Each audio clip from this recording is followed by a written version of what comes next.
In some other translations, he says, I want you to have abundant life. Now, abundant does not mean lots of things, because that would mean that shopping malls are the kingdom of heaven.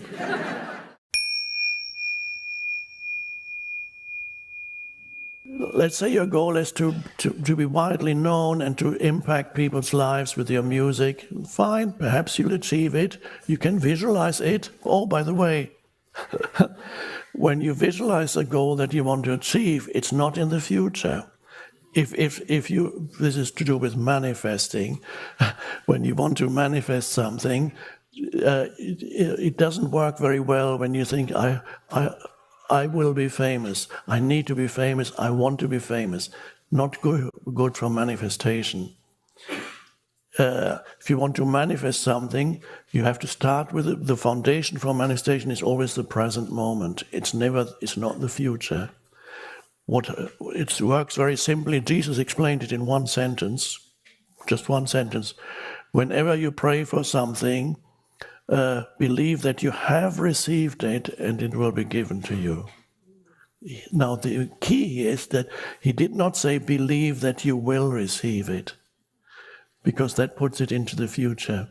He said, when you pray for something, in other words, when you want something, believe that you have received it. Now, what does that mean? You have to feel in this moment the fullness of life that is there when you go deep enough into the being of you. Then you feel there's the fullness of life, and you feel there is a sense of joyful aliveness, that there's a sense of power in you that you sense that is the presence in you. There is a power in that presence, and that power is something that you could almost, there's a fullness in it already.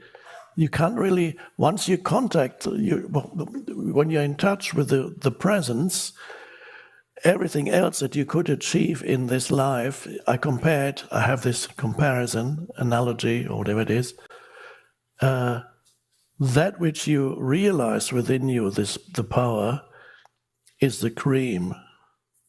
And everything else that you could achieve in this world is the skimmed milk. So the fullness of life, this is an expression that Jesus used. He said, and these are all go together, he said, I want you to have the fullness of life. In some other translations he says, I want you to have abundant life. Now, abundant does not mean lots of things, because that would mean that shopping malls are the kingdom of heaven. So, abundant life does not mean abundance as many things. That abundance is the deeper place of a sense of intense aliveness, the fullness of life that you feel within you, that is abundant life. Presence, to feel the life that you are, the consciousness that you are. Out of that everything comes. That's the fullness of life, or abundant life. You feel it in this moment. And then, if you then want to achieve something, you bring a vision, what you want, and to let it merge with that feeling. Let's say you're a great musician who's reaching millions of people, and you see yourself as this great musician reaching millions of people, but not in the future. How does this great musician feel once he has reached, or she has reached, millions of people? This is exactly how it feels. The fullness of life. You feel it right here now. You merge the vision with the feeling of fullness of life, which is presence. And then that's manifestation. That also means, however, when you get what you wanted to manifest, you're not any happier than you are already. You're not more joyful or fulfilled than you are already. The fulfillment can only be arrived at in the present moment, because that is The fulfillment is not dependent on external conditions. The fallacy is to believe that something in the external world that you could arrive at or you could achieve has the capability at some point in the future of fulfilling you, of in whatever way, of making you happy, making you complete, making you peaceful, making you feel your sense of self more strongly, whatever it may be. So the belief that something out there can give that to you, in other words, to put it in the most general terms, the feeling that the world can make you happy. The world could be anything in the world. Could be a person, another person, an achievement, a place, whatever it is. The world can make me happy. It cannot. The world can briefly give you a sense of, I have arrived, but then you see, oh no, that wasn't it. This is the case with relationships, it's the case with anything you achieve, even great worldly success. I've met many worldly successful people who told me they became very miserable soon after their worldly success. So that's not it. So the present moment is the key to all achievement. If you feel the intensity of presence, then everything else is an added onto you. That's all manifestation. Jesus used that expression. Seek only the kingdom of heaven, and all the other things that you think you need will be added onto you. They are additions, but they are no longer the things that totally dominate your consciousness and determine whether you turn out to be a happy or an unhappy person. So the joy is found already. If the thing is added to you, you say, oh, that's great, but it doesn't change how you feel already. So you need to find the place of fulfillment in the present moment first, and then you can manifest.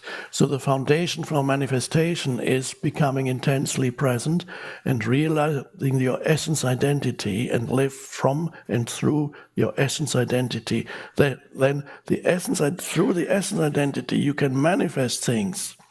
But these are not the things that will make you happy. They are icing on the cake. They're not the cake. So whatever you can achieve is the icing on the cake. It's not the cake. The cake is here and now.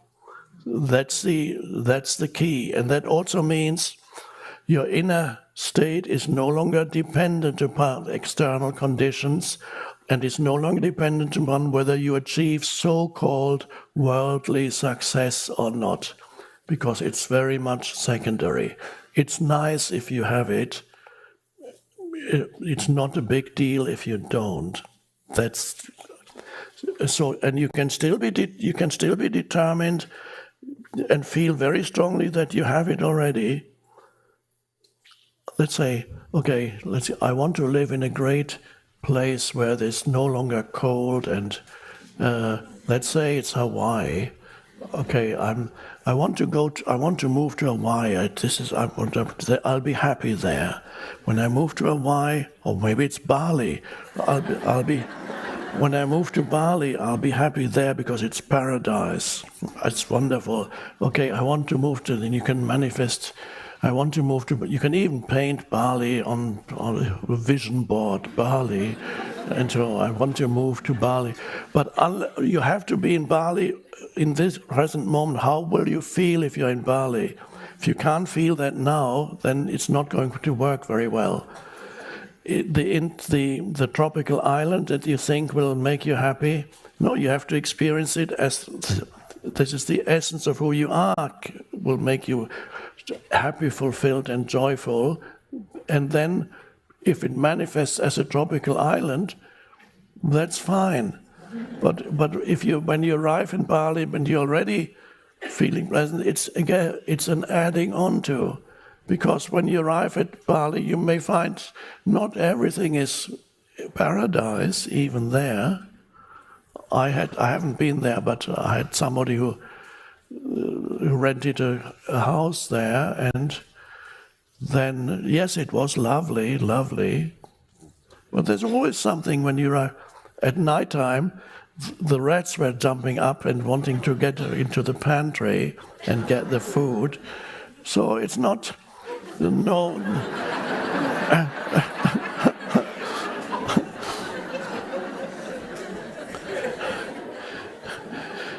If the fulfillment does not come from within, in the now, whatever you achieve will be marred by something. There's always be, yes, it'll be nice, but something will go wrong with it. There's something that seems to spoil your enjoyment of it. There's always something that's in the nature of the external world. Or it doesn't last long enough, and then it's taken away again. Or you get tired of it. Oh, this is so great. Okay, what now? See, it's not great anymore. So the foundation is, ultimately, there are many ways in which we can talk about it, realize your essence identity, and there's no greater fulfillment than to realize the presence that you are, the being that you are, beyond the person, beyond the human, so that and then you become a full human being. The being is the foundation. That's, again, you remember, you probably knew it already, the story of Mary and Martha I told the other day. It's in the new. Mary represents the being dimension. Martha represents the doing dimension. Mary is deeply immersed in being. Martha is active doing things. Ultimately, they're not meant to be two different people. They need to become one human who does not lose connectedness with being when he or she is engaged in doing.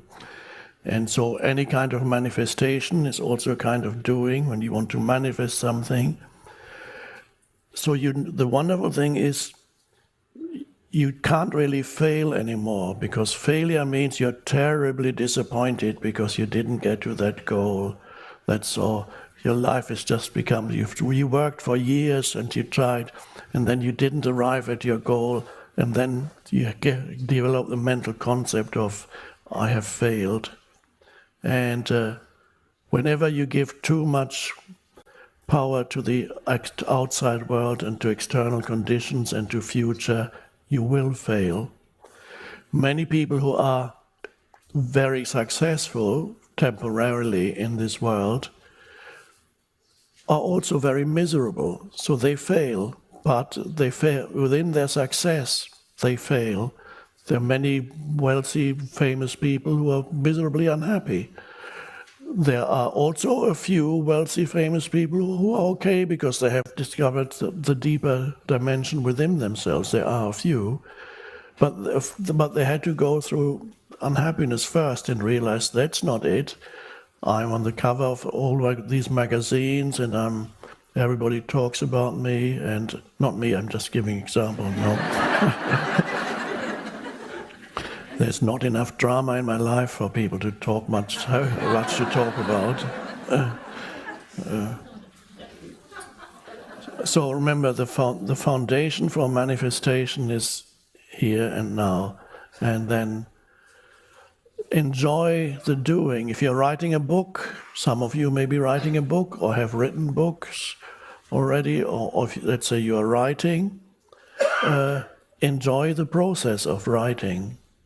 And always connect with the stillness within. When the flow is not there, go within, connect with the stillness within.